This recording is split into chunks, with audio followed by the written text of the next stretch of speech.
नमस्कार, मैं हूं सत्यपाल और आप देख रहे हैं CWB हिंदी न्यूज। शक संवत 1947 विक्रम संवत 2082 आज माघ मास के शुक्ल पक्ष की त्रयोदशी तिथि और दिन शनिवार है। तदनुसार अंग्रेजी तारीख 31 जनवरी सन 2026। त्रयोदशी तिथि आज सुबह 8:25 तक रहेगी। उसके उपरांत चतुर्दशी तिथि प्रारंभ हो जाएगी।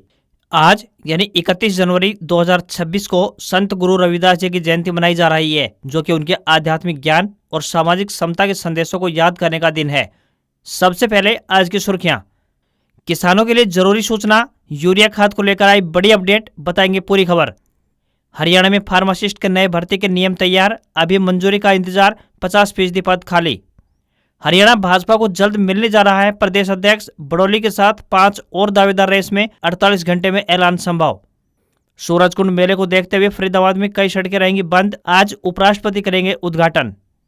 झज्जर में किसानों ने किया प्रदर्शन, धान घोटाले की जांच सीबीआई से कराने की रखी मांग। हरियाणा में 2 फरवरी से अपलोड होंगे प्रायोगिक परीक्षा अंक, 19 फरवरी के बाद लगेगा जुर्माना, खिलाड़ियों को मिलेगा दोबारा परीक्षा देने का मौका। हरियाणा में 30 लाख से अधिक की संपत्ति की रजिस्ट्री पर करना होगा ये काम, सरकार ने जारी किया आदेश। भिवानी में कुष्ठ रोग के खिलाफ जागरूकता अभियान शुरू, 13 फरवरी तक चलेगा, ईंट भट्टों पर विशेष फोकस रहेगा।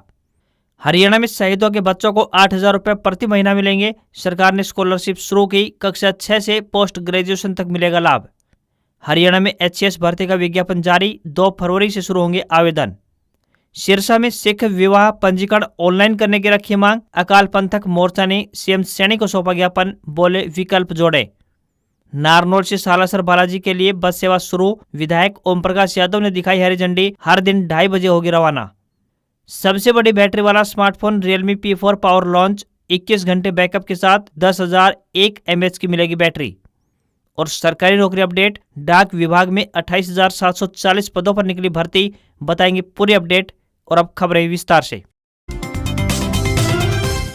पूरे हरियाणा में ठंड का दौर लगातार बढ़ता जा रहा है। बारिश के साथ हुई ओलावृष्टि के बाद ठंड ने एक बार फिर से ठिठुरन बढ़ा दी है। सुबह की शुरुआत घनी धुंध के साथ होती है, पूरे दिन ठंडी शीतल हवाएं चलती हैं, सूर्य की धूप चमकी, लेकिन हवाओं का असर कम नहीं हुआ। मौसम में आई इस परिवर्तन से तापमान सामान्य से नीचे चला गया है। राज्य के हिसार जिले में अधिकतम तापमान 18.6 डिग्री सेल्सियस रिकॉर्ड किया गया, तो वहीं न्यूनतम तापमान 5.3 डिग्री सेल्सियस रहा। 31 जनवरी की रात एक और नया पश्चिमी विक्षोभ सक्रिय होने जा रहा है। इसका असर हरियाणा में 1 और 2 फरवरी को देखने को मिलेगा, जब दक्षिणी और पूर्वी जिलों जैसे गुरुग्राम, फरीदाबाद, रेवाड़ी और नूंह में गरज चमक के साथ हल्की से मध्यम बारिश होने की प्रबल संभावना है। वहीं 1 फरवरी को प्रदेश के कई हिस्सों में 50 से लेकर 75% तक बारिश का पूर्वानुमान जताया गया है। घनी धुंध के कारण दृश्यता लगभग 30 मीटर तक रही, जिसके कारण यातायात प्रभावित हुआ। सड़कों पर वाहनों की गति भी कम दिखाई दी। इसके अलावा ट्रेनें भी अपने स्टेशन समय पर लगभग 2 घंटे की देरी से चल रही हैं। यही हाल बसों का भी रहा। दिल्ली चंडीगढ़ जाने वाली बसें अपने निर्धारित समय से 2 घंटे तक लेट रही। हरियाणा के नायब सैनी सरकार ने शहीद सैनिकों के परिवारों के हित में एक और ऐतिहासिक फैसला लिया है। बता दें कि प्रदेश सरकार ने एक नई छात्रवृत्ति योजना की घोषणा की है, जिसके तहत शहीद सैनिकों के बच्चों को 5,000 से लेकर 8,000 रुपए प्रति महीने तक की वित्तीय सहायता राशि का लाभ दिया जाएगा। सैनिक और अर्धसैनिक कल्याण विभाग के अतिरिक्त मुख्य सचिव की ओर से इस संबंध में एक आधिकारिक नोटिफिकेशन जारी कर दिया गया है। बता दें कि मुख्यमंत्री नायब सिंह सैनी ने विधानसभा चुनाव से पहले जारी अपने संकल्प पत्र में इसका वादा किया था। शहीद, युद्ध या फिर किसी ऑपरेशन में हताहत हुए सैनिकों के बच्चों को इस योजना का लाभ मिलेगा। रक्षा मंत्रालय के अधीन फोर्स जैसे कि थल सेना, वायुसेना, नौसेना और भारतीय तटरक्षक बलों के बच्चे इसमें हिस्सा ले सकते हैं। साथ ही गृह मंत्रालय के अधीन आने वाले BSF, CRPF, ITBP, SSB व NSG और असम राइफल सैनिकों के बच्चों को भी इस योजना का लाभ मिलेगा। वे स्टूडेंट्स जिनके शहीद या हताहत अभिभावक सेवा में भर्ती के समय हरियाणा के निवासी थे, चाहे उनका वर्तमान आवासीय एड्रेस कुछ भी हो। नोटिफिकेशन के मुताबिक कक्षा 6 से लेकर के 12वीं तक के स्टूडेंट्स को हर साल 60,000 रुपए छात्रवृत्ति राशि मिलेगी, जबकि ग्रेजुएशन के स्टूडेंट्स को हर साल 72,000 रुपए और पोस्ट ग्रेजुएशन कर रहे स्टूडेंट्स को हर साल 96,000 रुपए छात्रवृत्ति राशि का लाभ मिलेगा। हरियाणा की सत्ता पर लगातार तीसरी बार काबिल होने वाले भारतीय जनता पार्टी ने अब संगठन को नए सिरे से मजबूती प्रदान करने की दिशा में काम करना शुरू कर दिया है। इसके लिए नए प्रदेश अध्यक्ष की नियुक्ति को लेकर चर्चाओं का दौर तेज हो गया है। पूर्व मुख्यमंत्री एवं वर्तमान में केंद्रीय ऊर्जा मंत्री मनोहर लाल खट्टर, मुख्यमंत्री नायब सिंह सैनी और RSS के पदाधिकारियों के बीच इसको लेकर मंथन किया जा रहा है और ऐसी संभावना जताई जा रही है कि बीजेपी अगले 48 घंटे में हरियाणा के नए प्रदेश अध्यक्ष के नाम का ऐलान कर सकती है। मौजूदा प्रदेश अध्यक्ष मोहनलाल बड़ोली को फिर से इस पद पर नियुक्त किए जाने की पूरी संभावना नजर आ रही है। उनके नेतृत्व में दरअसल बीजेपी ने लोकसभा चुनाव में 10 में से 5 सीटों पर जीत हासिल की थी, जबकि विधानसभा चुनाव में 47 सीटें जीतकर पूर्ण बहुमत हासिल करते हुए लगातार तीसरी बार हरियाणा में सरकार बनाने में सफलता हासिल की है। पार्टी का एक बड़ा धड़ा उन्हें प्रदेश अध्यक्ष की जिम्मेदारी देने के पक्ष में दिखाई दे रहा है। वहीं करनाल लोकसभा सीट से पूर्व सांसद संजय भाटिया भी हरियाणा प्रदेश अध्यक्ष की इस दौड़ में बने हुए हैं। इन सब के अलावा दीपक मंगला, असीम गोयल, डॉक्टर अर्चना गुप्ता और सुरेंद्र पूनिया भी इस दौड़ में शामिल है।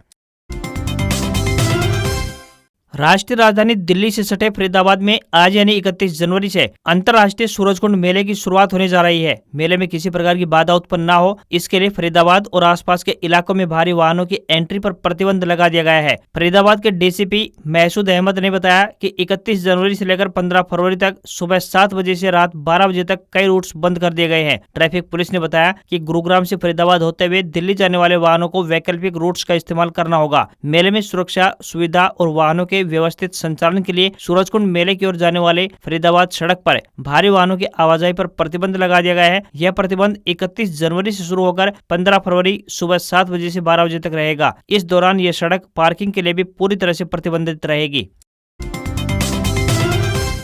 हरियाणा के खेतों में अब फसल रूपी सोना ही नहीं बल्कि बिजली भी पैदा हो रही है। इसी बिजली से आज हजारों गांव रोशन हो रहे हैं। बात करें दक्षिण हरियाणा की तो यहाँ पर अब बंजर व रेतीली जमीनों पर 18 सोलर प्लांट्स अब तक लग चुके हैं। इनसे लगभग 27.65 मेगावाट की बिजली उत्पन्न हो रही है। प्रधानमंत्री कुसुम योजना के तहत यह प्लांट शुरू हो चुके हैं, जबकि 43 प्लांट्स अभी भी पाइपलाइन में है। इनकी क्षमता की बात करें तो तकरीबन 78 मेगावाट की है। अब तक लगे 18 में से 13 प्लांट हिसार बिजली सर्कल के अंतर्गत आते हैं और जो तैयारी में है उनमें से आधे से ज्यादा भिवानी जिले में है। इसका कारण ये है कि इन इलाकों में रेतीली व बरानी जमीन है, जहां पर ज्यादा फसलें उत्पन्न नहीं होती हैं, लेकिन गर्मी के सीजन में अत्यधिक धूप होने के चलते ये सोलर एनर्जी तैयार करने के लिए बिल्कुल उपयुक्त जगह है। जिन गाँव में 33 किलोवाट के बिजली घर है, उनके आसपास की जमीनों पर PM कुसुम योजना के तहत ये प्लांट्स लगाए जा रहे हैं। इन प्लांट्स में जो बिजली उत्पन्न होती है उसे इन बिजली घरों से जोड़ दिया जाता है और बिजली घरों से सीधे ही बिजली इनसे जुड़े गाँव में दी जा रही है। हरियाणा सरकार ने जमीन और संपत्ति रजिस्ट्री से जुड़ा एक बड़ा फैसला लिया है। प्रदेश के नायब सैनी सरकार ने स्पष्ट निर्देश दिए हैं कि पिछले 5 सालों के दौरान 30 लाख रुपए से अधिक की संपत्तियों की रजिस्ट्री के लेन देन में शामिल सभी खरीदारों और विक्रेताओं को अपने अपने पैन कार्ड नंबर का ब्यौरा देना होगा। आयकर विभाग ने प्रदेश के 8 तहसीलों में अधिक रकम की संपत्तियों के क्रेता व विक्रेताओं ने पैन कार्ड का ब्यौरा नहीं देने वालों की सूची राजस्व विभाग को भेजी है। प्रदेश सरकार की इस आदेश के बाद राजस्व विभाग के अधिकारी अलर्ट मोड में आ गए हैं। आयकर विभाग ने वित्तीय वर्ष 2019-20 से लेकर के 2024-25 की अवधि में अधिक मूल्य की संपत्तियां खरीदने वालों से पैन कार्ड का ब्यौरा मांगा है। आयकर विभाग ने बल्लभगढ़, तिगांव, दयालपुर, पलवल, खरखोदा, वजीराबाद, फर्रुखनगर और मानेसर तहसीलों में विशेष रूप से 2019-20 से ब्यौरा लंबित पाया है। अब तहसीलदारों को आदेश दिए गए हैं कि वे अपने सर्कल रेवेन्यू ऑफिसर लॉगिन के जरिए डाटा एक्सेस करेंगे और अधिक संपत्ति वाले सभी मामलों की विशेष रूप से पहचान करेंगे। जिन्होंने अभी तक पैन नंबर का ब्यौरा दर्ज नहीं कराया है, उनमें तुरंत इस प्रकरण में आदेश का पालन कराना होगा। यूरिया खाद को लेकर एक नई अपडेट किसानों के लिए सामने आई है। केंद्र सरकार की ओर से पेश इकोनॉमिक सर्वे 2025-26 में यूरिया की खुदरा कीमत में मामूली बढ़ोतरी करने की बात कही गई है। वर्तमान में किसानों को 45 किलोग्राम प्रति यूरिया बैग के लिए 242 रुपए देने पड़ रहे हैं। इस सर्वे में ये भी कहा गया है कि यूरिया की कीमत में बढ़ोतरी के साथ इस पर मिलने वाली सब्सिडी के नियमों में भी बदलाव किया जाएगा। इसकी प्रमुख वजह सब्सिडी वाले यूरिया खाद के माध्यम से अत्यधिक नाइट्रोजन का इस्तेमाल करना है। कृषि संबंधी मानक अधिकांश फसलों और मिट्टी के प्रकारों के लिए 4:2:1 का सुझाव देते हैं। आर्थिक समीक्षा में बताया गया है कि यूरिया खाद का अंधाधुंध इस्तेमाल मिट्टी के कार्बनिक पदार्थों को कम कर रहा है, सूक्ष्म पोषक तत्वों को तेजी से घटा रहा है और मिट्टी की संरचना को कमजोर भी बना रहा है। वर्तमान में केंद्र सरकार द्वारा यूरिया खाद पर दी जाने वाली सब्सिडी की राशि सीधे उत्पादन करने वाली कंपनियों को मिल रही है। कंपनियां यूरिया के उत्पादन की लागत का 50% ही किसानों से वसूल करती हैं, जबकि शेष राशि उन्हें पहले ही सब्सिडी के रूप में सरकार से मिल जाती है। अब इस नए नियम के अनुसार अनुसार बात करें तो बदलाव पर विचार किया जा रहा है। इसके तहत किसान यूरिया खाद को बाजार मूल्य पर खरीदेंगे और इसकी आधी राशि सरकार अब सीधे किसानों के बैंक अकाउंट में ट्रांसफर करने वाली है, जैसे कि पीएम किसान योजना में की जा रही है। डीजीपी अजय सिंघल का कहना है कि कानून व्यवस्था बनाए रखने के लिए तकनीकी आधारित क्राइम कड़ी चुनौती है, जिसे जड़ से खत्म करने के लिए पुलिस ने व्यापक योजना तैयार की है। आगे एआई का भी अपराधी दुरुपयोग कर सकते हैं। अभी से पुलिस को इससे निपटने की तैयारी करनी होगी। वे शुक्रवार को रोहतक में पुलिस अधिकारियों, समाज के प्रभावशाली लोगों के साथ एक बैठक करने के बाद मीडिया के सवालों का जवाब दे रहे थे। उन्होंने कहा कि इंटरनेट व सोशल मीडिया की वजह से अपराध करने का तरीका बदल गया है। ऐसे में पुलिस को तकनीकी आधारित अपराध को खत्म करने के लिए कड़ी चुनौती का सामना करना पड़ रहा है। इंटरनेट से ऐप के माध्यम से कहीं पर भी बैठकर अपराधी कॉल कर लेते हैं। पुलिस को अपराध होने से पहले इसे रोकने व आरोपी को पकड़ने के लिए तकनीक का प्रयोग करना होगा। इसके लिए विशेष योजना तैयार की गई थी, जिसके अब परिणाम भी सामने आने लगे हैं। नए साल में धमकी भरी कॉल में 40% तक की कमी आई है। विदेशों में बैठे 25 गैंगस्टर डिपोर्ट किए गए हैं। बचे हुए गैंगस्टर को भी जल्द वापस लाने के लिए कानूनी प्रक्रिया चल रही है। डीजीपी ने कहा है कि अपराधी सोशल मीडिया का दुरुपयोग करके युवाओं को अपने साथ जोड़ रहे हैं। खासकर ग्रामीण क्षेत्र के युवाओं व उनके माता पिता को समझने की जरूरत है कि अपराध का सफर जेल में जाकर खत्म होता है। हरियाणा में एचसीएस एलाइड भर्ती का विज्ञापन हरियाणा पब्लिक सर्विस कमीशन यानी एचपीएससी ने जारी कर दिया है। अफसर बनने के लिए युवा इन पदों के लिए 2 फरवरी से आवेदन कर सकेंगे। विज्ञापन में सबसे ज्यादा 13 पोस्टें डीएससी के लिए रिजर्व की गई हैं। एचपीएससी द्वारा जनवरी 2026 में एचसीएस यानी एग्जीक्यूटिव ब्रांच और एलाइड सर्विस के लिए 102 पदों पर आधिकारिक विज्ञापन जारी किया है। 26 अप्रैल 2026 को प्रारंभिक परीक्षा और 27 से 29 जून 2026 को मुख्य परीक्षा की तिथि घोषित की जा चुकी है। योग्य उम्मीदवार एचपीएससी की वेबसाइट यानी hpsc.gov.in पर जाकर आवेदन कर सकेंगे। एचसीएस भर्ती परीक्षा का शेड्यूल पहले ही जारी किया जा चुका है। जारी कार्यक्रम के अनुसार एचसीएस प्रीलिम्स परीक्षा 26 अप्रैल को आयोजित की जाएगी। इसके बाद 27 से 29 जून तक मुख्य परीक्षा यानी मेंस करवाई जाएगी। एचपीएससी के अनुसार अगस्त व सितंबर के दौरान उम्मीदवारों के इंटरव्यू लिए जाएंगे। राज्य सरकार ने एचसीएस परीक्षा के पैटर्न में बदलाव किया है। जो उम्मीदवार हरियाणा सिविल सेवा परीक्षा की तैयारी कर रहे हैं, उन्हें अब नए पैटर्न के अनुसार ही पढ़ाई करनी होगी। झज्जर में धान घोटाले की सीबीआई जांच की मांग को लेकर जिले के किसानों ने जोरदार प्रदर्शन किया। किसान नेता गुरुनाम सिंह चढ़ोनी के नेतृत्व में बड़ी संख्या में किसान शहर की सड़कों पर उतरे और हरियाणा सरकार के खिलाफ जमकर नारेबाजी की। लघु सचिवालय पहुंचकर किसानों ने जिला उपायुक्त को मुख्यमंत्री और प्रधानमंत्री के नाम मांग पत्र सौंपा। ज्ञापन में धान घोटाले की निष्पक्ष जाँच के लिए सीबीआई से जाँच करवाने की मांग रखी गयी। किसानों का आरोप है कि घोटाले में बड़े स्तर पर अनियमितताएं हुई है, जिनकी निष्पक्ष जाँच केवल केंद्रीय एजेंसी ही कर सकती है। किसान नेता गुरुनाम सिंह चढ़ोनी ने कहा कि यदि सरकार ने किसानों की मांगों को गंभीरता से नहीं लिया तो आंदोलन को और तेज किया जाएगा। उन्होंने ऐलान किया कि 23 मार्च शहीदी दिवस के अवसर पर किसानों द्वारा एक बड़ी रैली आयोजित की जाएगी, जिसमें प्रदेश भर से किसान शामिल होंगे। किसानों का कहना है कि जब तक उनकी मांगों पर कोई ठोस कार्रवाई नहीं होती है, तब तक उनका आंदोलन इसी तरह जारी रहेगा। हरियाणा में फार्मासिस्टों के नए भर्ती नियम तैयार हो गए हैं। इसमें खास बात यह है कि संशोधित नियमों में 6 महीने की अनिवार्य ट्रेनिंग का क्लोज हटा दिया गया है। अब फार्मा के विद्यार्थियों को ट्रेनिंग के लिए बाध्य नहीं किया जाएगा। विभाग ने संशोधित नियमों की फाइल को सीएम ऑफिस भेज दिया है। अब सीएम श्रेणी से मंजूरी मिलते ही कैबिनेट की बैठक में इस मुद्दे को रखा जाएगा और मंजूरी मिलते ही फार्मासिस्टों की भर्ती होगी। साल 2021 के बाद से फार्मासिस्टों की भर्ती अभी तक नहीं हुई है। संभावना जताई जा रही है कि 2 फरवरी को होने वाली कैबिनेट की बैठक में इन नियमों को रखा जा सकता है। हरियाणा में फार्मासिस्टों के तकरीबन 50% पद खाली हैं। राज्य में फार्मासिस्टों के कुल 1163 पद स्वीकृत हैं और इनमें से 568 पद इस समय खाली पड़े हैं।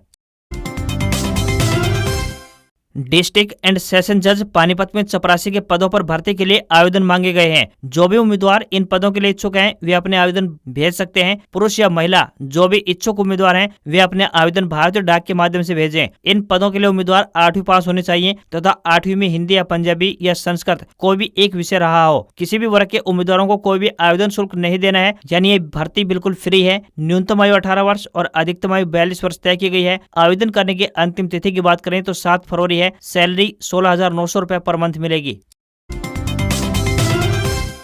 भारतीय डाक विभाग में 28,740 पदों पर भर्ती का एक नोटिफिकेशन जारी किया गया है। उम्मीदवार official website India post gds.online.gov.in पर जाकर आवेदन कर सकते हैं। 18 और 19 फरवरी 2026 को करेक्शन विंडो ओपन की जाएगी। मान्यता प्राप्त बोर्ड या संस्थान से 10वीं कक्षा पास की होनी चाहिए। 10वीं कक्षा में एक विषय मातृभाषा अवश्य होनी चाहिए। कंप्यूटर और साइकिल चलाने का नॉलेज मांगा गया है। न्यूनतम आयु 18 वर्ष और अधिकतम आयु 40 वर्ष तय की गई है। SC/ST के लिए 5 साल की छूट रहेगी, तो वहीं OBC के लिए 3 साल की उम्र में छूट मिलेगी। दिव्यांग के लिए 10 साल की छूट दी गई है। सामान्य OBC AWS के लिए 100 रुपए फीस तय की गई है, तो वहीं अनुसूचित जाति, अनुसूचित जनजाति, PWD व महिलाओं के लिए फॉर्म बिल्कुल फ्री है। Salary assistant branch post master के लिए यानी ABPM के लिए 10,000 रुपए से लेकर 24,470 रुपए प्रति माह मिलेंगे। ब्रांच पोस्ट मास्टर के लिए यानी BPM के लिए 12,000 रुपए से लेकर 29,380 रुपए प्रति माह दिए जाएंगे। Official website India post gds.online.gov.in पर जाकर ऑनलाइन माध्यम से आवेदन कर सकते हैं।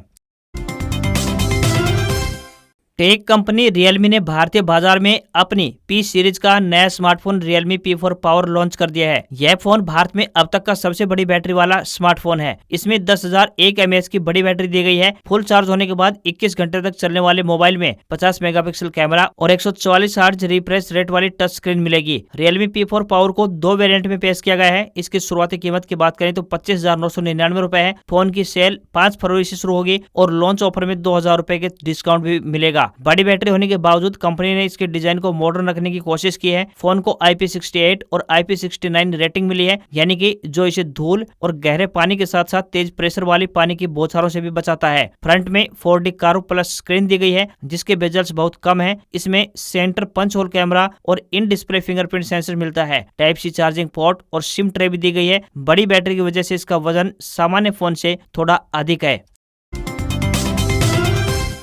बजट से 2 दिन पहले भारतीय शेयर बाजार में गिरावट देखने को मिली। सेंसेक्स 296 अंक गिरकर 82,269 के स्तर पर बंद हुआ। निफ्टी में भी 98 अंकों की गिरावट रही और ये 25,320 पर बंद हुआ। मेटल शेयर सबसे अधिक टूटे हैं। FMCG में खरीदारी रही। निफ्टी बैंक इंडेक्स पर भी दबाव देखने को मिला और ये 347 अंक गिरकर 59,610 के लेवल पर पहुंच गया। गोल्ड और सिल्वर मार्केट में 30 जनवरी यानी शुक्रवार को गिरावट देखने को मिली है। कारोबार खत्म होने तक यानी रात 11:55 तक प्रॉफिट बुकिंग के कारण MCX पर चांदी 1,06,092 रुपए यानी 26.53% तक गिर गई। 1 किलोग्राम चांदी का भाव 2,93,801 रुपए पर पहुंच गया है। बीते कारोबारी सत्र में चांदी का भाव 3,99,893 रुपए पर पहुंच गया था। MCX पर सोने में भी 20,323 रुपए यानी लगभग 12% तक की गिरावट देखने को मिली। 10 ग्राम सोना 1,49,080 रुपए पर पहुंच गया है। बीते कारोबारी सेशन में सोना 1,69,403 रुपए पर पहुंच गया था। इसके अलावा सोने और चांदी के ETF में शुक्रवार को 23% तक की गिरावट दर्ज की गई है। वहीं सराफा बाजार में शुक्रवार को चांदी 40,638 रुपए और सोना 9,545 रुपए तक सस्ता हुआ है। India Boolean and jewellers association यानी IBJA के अनुसार 1 किलोग्राम चांदी की कीमत 3,39,350 रुपए पहुंच गई है। वहीं 10 ग्राम 24 कैरेट सोने का भाव 1,65,795 रुपए पहुंच गया। वहीं 22 कैरेट सोने की बात करें तो 1,51,868 रुपए प्रति 10 ग्राम के स्तर पर पहुंच गया। आज खबरों में बस इतना ही। देखते रहिए आपका अपना हरियाणा का सबसे बेहतरीन news channel CWB Hindi news. नमस्कार। इसी आशा के साथ आपका दिन शुभ रहे।